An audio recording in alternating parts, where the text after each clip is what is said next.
आपके हाथ में जो फोन है उसने आप तक पहुंचने से पहले पता है लगभग 10,000 किलोमीटर का सफर तय किया है। तो चलिए आज हम इस डिवाइस की इसी अनोखी कहानी को देखते हैं। लेकिन इससे पहले कि हम आगे बढ़ें, एक बहुत ही हैरान करने वाली बात। ये फोन आप तक पहुंचने से पहले शायद 14 से भी ज्यादा देश घूम चुका है। सोच सकते हैं, ये कोई मामूली सफर बिल्कुल नहीं है। अच्छा, तो इस पूरे सफर को समझने के लिए हम इसकी शुरुआत करेंगे बिल्कुल जमीन के नीचे से। फिर देखेंगे इसका डिजिटल दिमाग कैसे बनता है, कैसे दुनिया भर से इसके पार्ट्स जुड़ते हैं, इंडिया में इसकी असेंबली होती है और हाँ, आखिर में ये हर किसी के घर तक पहुंचता कैसे है। तो शुरुआत करते हैं पहले पड़ाव से, जमीन से निकले तत्व।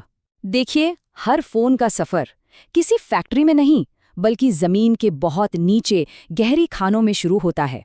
जी हाँ, ऐसे ही खानों से फोन के लिए जरूरी कच्चा माल यानी कि रॉ मटेरियल्स निकाले जाते हैं। यही इस हजारों किलोमीटर लंबे सफर का स्टार्टिंग पॉइंट है। इनमें से कई क्रिटिकल मिनरल्स होते हैं। अब आप सोचेंगे ये क्या है? ये ऐसे एलिमेंट्स हैं जैसे लिथियम या नियोडीनियम जो आज की टेक्नोलॉजी के लिए बेहद बेहद जरूरी हैं। पर इनकी सप्लाई चेन ना बहुत नाजुक होती है।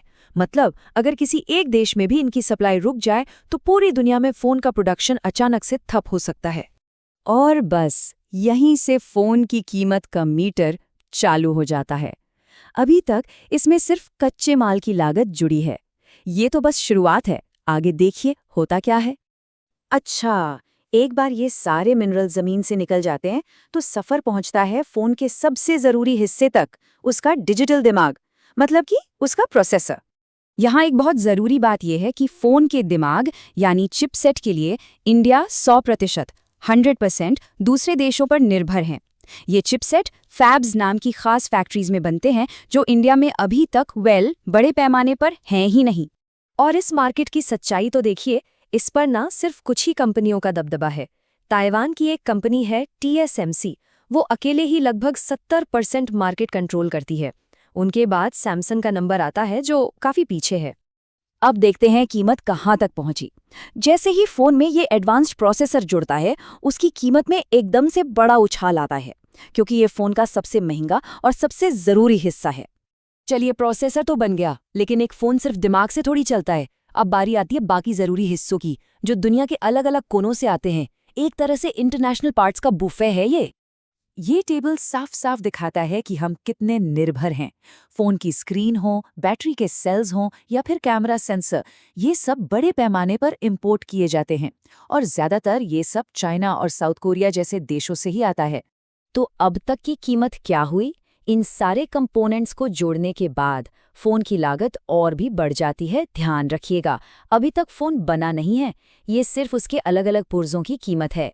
और अब ये सारे अलग अलग पार्ट्स और टुकड़े पहुंचते हैं इंडिया, चौथे पड़ाव पर। यहाँ इन सबको जोड़कर एक पूरा फोन तैयार किया जाता है। यहाँ एक आम गलतफहमी दूर करना बहुत जरूरी है। मेड इन इंडिया का मतलब ये बिल्कुल नहीं है कि फोन 100% भारतीय है। इसका असली मतलब है कि विदेश से आए जरूरी पार्ट्स को जोड़कर फाइनल फोन इंडिया में तैयार किया गया है। It's assembled in India. पर इसमें इंडिया ने जबरदस्त कामयाबी हासिल की है। सरकारी स्कीम्स जैसे कि PLI यानी प्रोडक्शन लिंक्ड इंसेंटिव, इसकी वजह से आज इंडिया की 97% मोबाइल फोन की मांग देश में ही असेंबली करके पूरी की जाती है। ये बहुत बड़ी बात है। चलिए, अब हमारे प्राइस ट्रैकर में जुड़ता है इंडिया में असेंबली का खर्चा। इसमें फैक्ट्री की लागत और जो लोग काम कर रहे हैं उनकी सैलरी सब शामिल हैं। इससे फोन की कीमत अहम और थोड़ी आगे बढ़ती है। फोन अब बनकर पूरी तरह तैयार है, लेकिन फैक्ट्री से निकलकर सीधा दुकान पर नहीं जा सकता। इससे पहले उसे कई सरकारी मंजूरियों से गुजरना पड़ता है। बहुत सारे अप्रूवल्स लेने पड़ते हैं।